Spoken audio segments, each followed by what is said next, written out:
Great to have you with us here tonight on Arc Salt Lake. I'm Brian Schneid. It is Wednesday evening, May the 7th.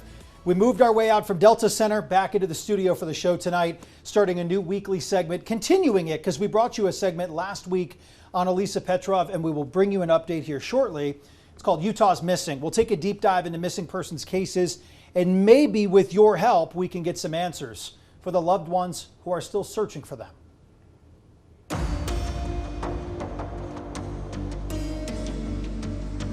This is a plea. This is a plea to help us find the answers so that we can close this case. That was Marilyn Stevenson, Justin Hooiman's mother, at a press conference in 2021, 4 years after Justin went missing. Hooiman was living at Fortitude Treatment Center here in Salt Lake when he seemingly vanished. Now, November 20th, 2017. Justin called his mother in the morning of that day to invite her to lunch, I believe at Intermountain Medical Center that day. And she sent him a text where they should meet. He never answered. He has not been seen or heard from since. Now, the family said in that 2021 press conference, they've accepted the idea that Justin's no longer alive, but wanted him to be found, properly mourned, then buried. Justin Hooiman is the topic of tonight's Utah's Missing. Our guest, private investigator Jason Jensen, works on a variety of cases with a lot of different families, some things more solvable than others. We'll get into that. But I want to ask you quickly about social media because it was the topic of last week's discussion with the 15-year-old missing from South Jordan, last seen in Provo, and we'll talk about Elisa Petrov in a moment. But with everything that people are sharing on social media, some believe it's difficult to truly go missing because people's lives are so present with technology now. Do you see that point or that purpose? Well, yeah. I mean, especially like a missing teenager, typically they're very active on social media, and if all of a sudden that ceases, you have to ask yourself, why are they no longer on social media? You know, interacting with their friends, posting selfies, things of that nature. It's really hard to go missing. But the evidence is very clear when someone does. So Salt Lake City Police told me yesterday they have no updates on the whereabouts of Justin Hooiman. And now there's been the conversations over the years, the confidential informant in 2019 saying, we believe he was murdered. Still no body if that was the case. Do you have any updates on Justin Hooiman? Well, it's very interesting. If anyone really remembers a few years ago, there was a case where there was an indictment of 21 SAC gang members, which is Soldiers of Aryan Culture. We believe because he was housed at Fortitude with many of those SAC members and worked with them at NORDA, that he was scheduled to testify against that gang, and for him to disappear during that time frame seems awfully suspicious. And he was supposed to testify. The U.S. Marshal was looking for him when he disappeared. So that's very telling, very revealing to us. Anybody that knows the gang, has some affiliation that fell out, probably knows something. So how would you approach a case like this? I mean, minimal leads, time has passed and time doesn't really work in your favor. At some point, it seems to stop, right? I mean, you would know better than anyone. Long-term cases, some things run a little bit drier as the years go on, but a case like this, what's the key? What's the glue to putting this together to say, oh, Justin is alive or Justin is no longer with us? We need someone to speak up, it sounds like.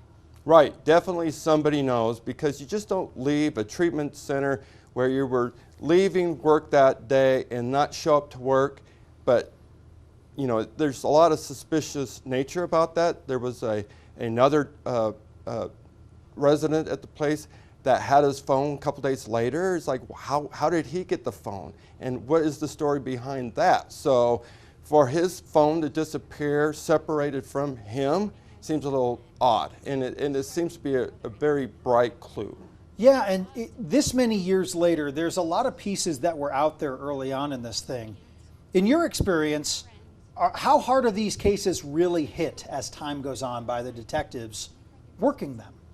The biggest problem you have with missing persons cases is if there's some kind of innocent excuse why they might be missing, like a 15-year-old could be that they're just simply, you know, hiding with friends. It'll come up. There's nothing suspicious about that. we're not going to work too hard or spend too many resources on it.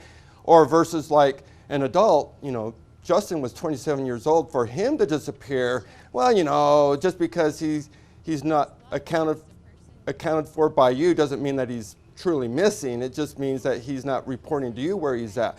And so they don't really focus too much until enough time passes, and by that, when too much time passes, all the clues evaporate, because one of the most important things about missing person cases is if it's someone that's truly missing, you got to act quickly. But when there's over 500,000 missing person reports a year, and the bulk of them, all but 1%, gets resolved, you know, on their own usually, which ones do you pick to focus on, which ones do you not? It took Marilyn, Justin's mother, over 2 years to get the police actually to accept and file a missing persons report.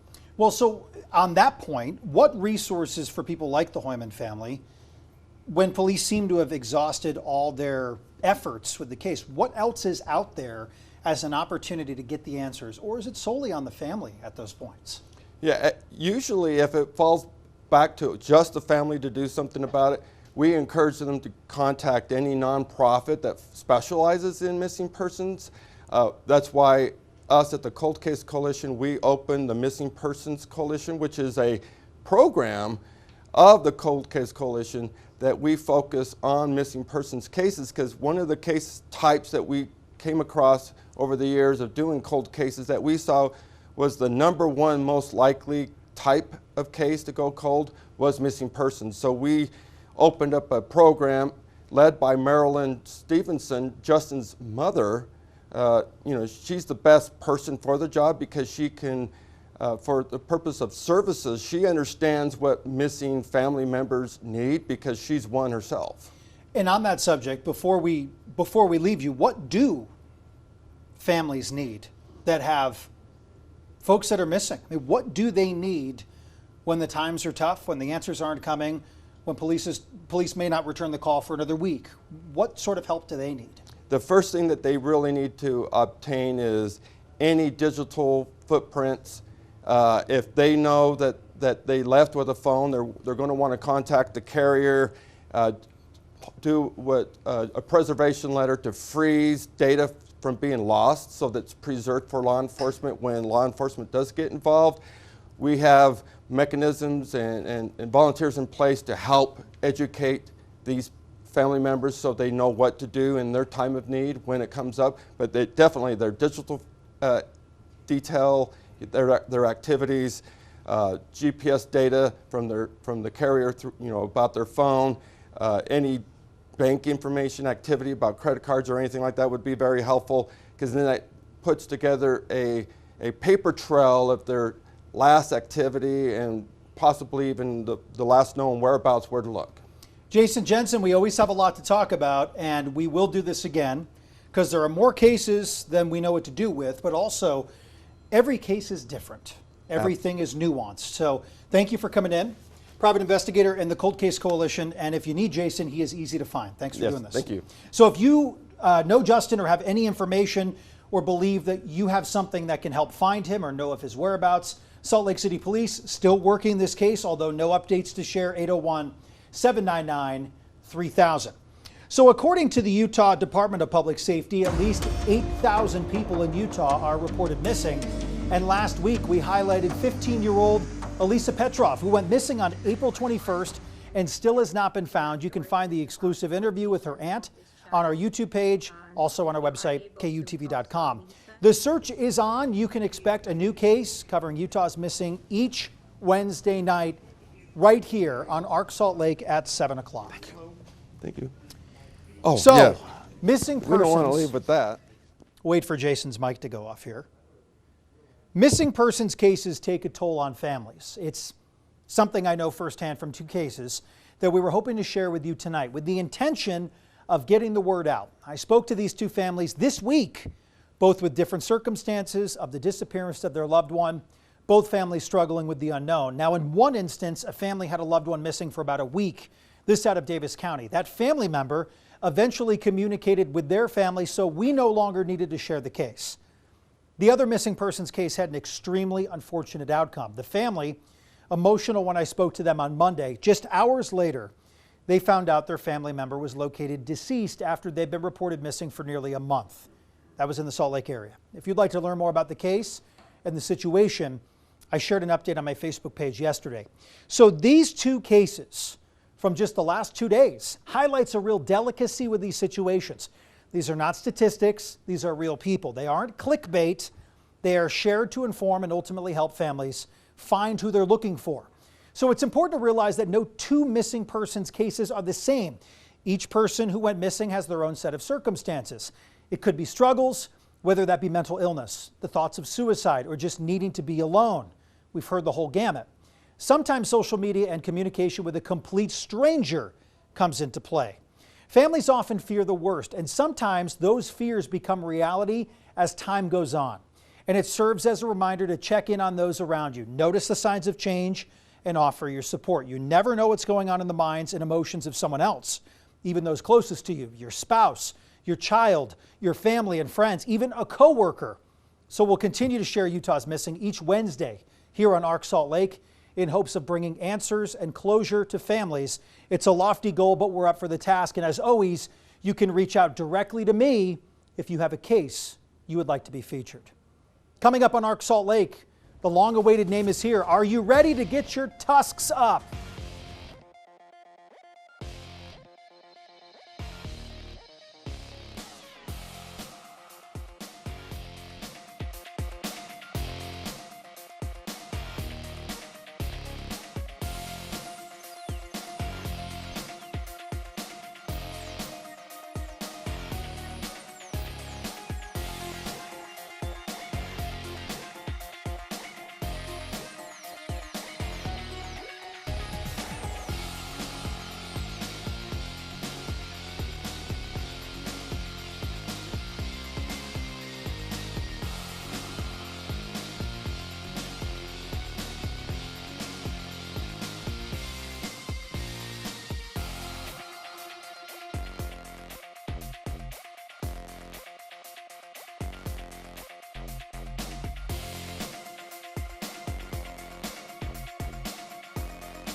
Biggest hockey fan I know, Sean Kelly, is here with us. Smith Entertainment Group announced that it would reveal the new name and permanent identity of Utah's NHL franchise, and they did just that. Utah Mammoth, the choice comes after a 13-month process involving 4 rounds of fan votes. They say more than 850,000 submitted votes. Yeah, they sent us some video displaying official colors and jersey designs that we want to show you. Take a look.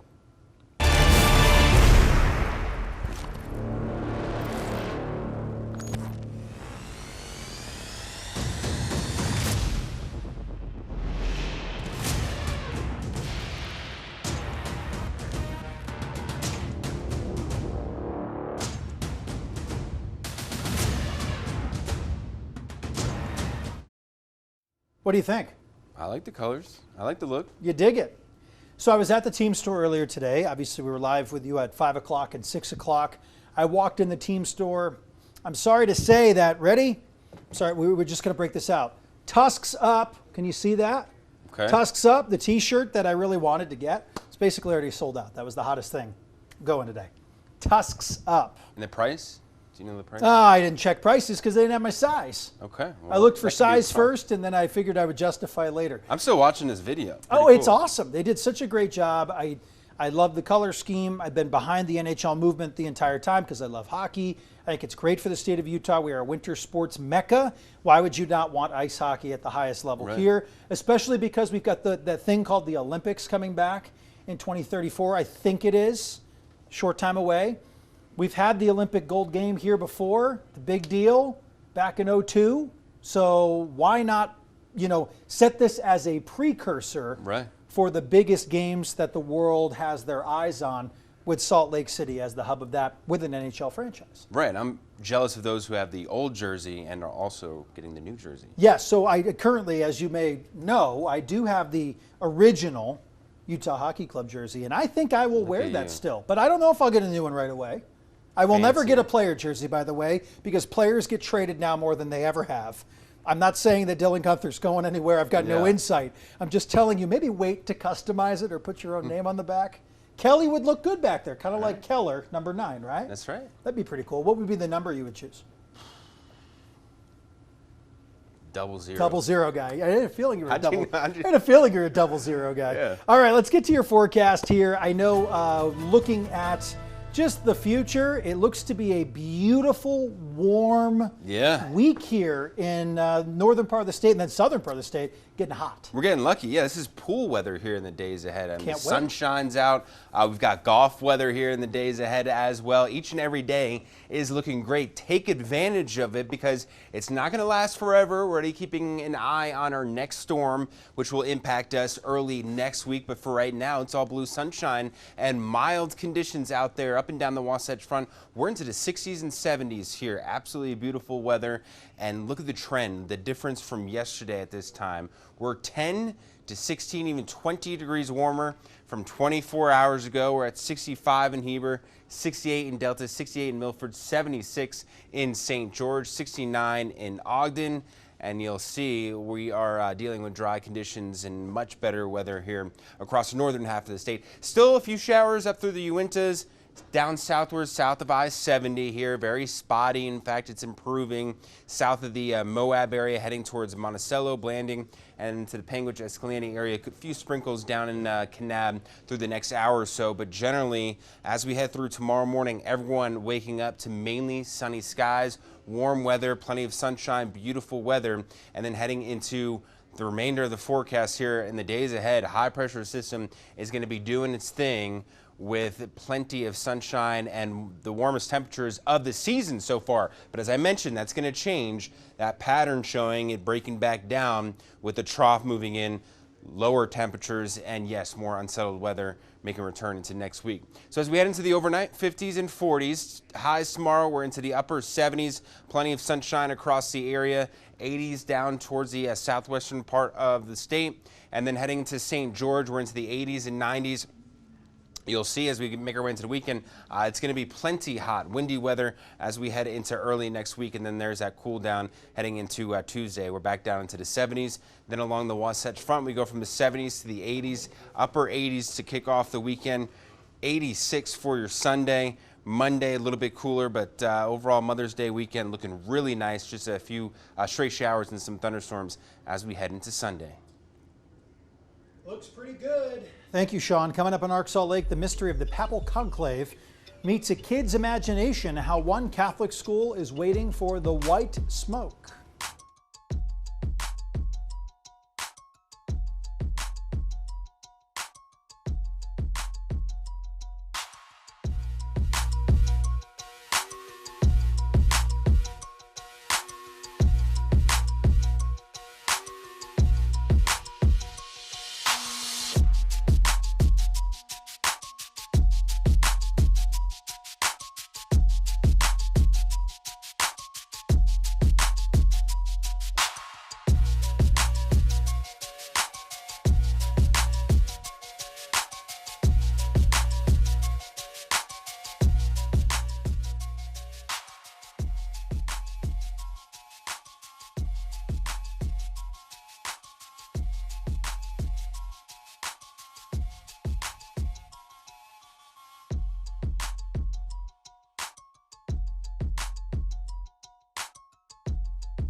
Well, I've been seeing the live streams today. People are still waiting for the white smoke to come out of the Vatican chimney to signal the choice of a new pope. And while they wait, some students in Chicago, of all places, learned about the special job. Yeah, Our Lady of Mount Carmel Academy, a Catholic school, held their own mock conclave allowing the mystery of the papal conclave to meet a kid's imagination. One of the fourth graders will need 2/3 vote for the position. White smoke will signal the news to the entire school. Listen, I know it is a Catholic school. I just love that they have all the garb. I think it looks great. Good teaching lesson, and it's one of those things that I think I'm like everyone else. Can you just decide soon so we're not waiting for weeks? It is a big process. Can't rush it. Can't rush it. All right, 2 giant eagle sculptures inspired by the movies The Hobbit and The Lord of the Rings will move out of their home at an airport in New Zealand on Friday. The 2 eagles, one with a sculpture of Gandalf on its back, were first installed at the Wellington Airport 12 years ago. It came with the release of the Hobbit movie trilogy, which was filmed in New Zealand. I love The Lord of the Rings, so I'm all for this. Future plans for the sculptures haven't been announced. For now, they will go into storage. You know, the one plot hole in Lord of the Rings is they could have just taken that eagle from the first movie and just taken the ring right over. You don't need 3 movies for Frodo to get there to destroy the ring. We don't need another 12 hours for the 3 movies. Is that what you're saying? Extended edition. Thanks for watching like tonight. 16 hours. Back tomorrow night at 7. See ya.